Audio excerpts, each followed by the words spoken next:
Okay, after you finish all of your PowerPoint notes, they're in your interactive notebook on page 10, 11, and 12. You've got your flip tab notes done from the video that we worked on it. It's in your interactive notebook, and all the notes are written on it. Then you're going to move into some more activities that are going to come through the module. The pages are going to give you instructions. They're going to say things like, watch this video and answer these questions. So if there's a video, then there's going to be questions right after it for you to answer. There's another one that is a reading passage where you're going to read an excerpt about convection, and then you're going to answer some questions about it. So you're just going to try to follow the questions, but you're going to go just down that list in Canvas the same way we've been doing it as you work your way through this module.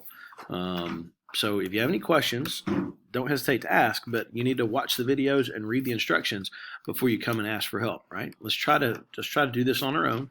Let's try to be independent. Let's try to guide our own learning, and then we'll go from there.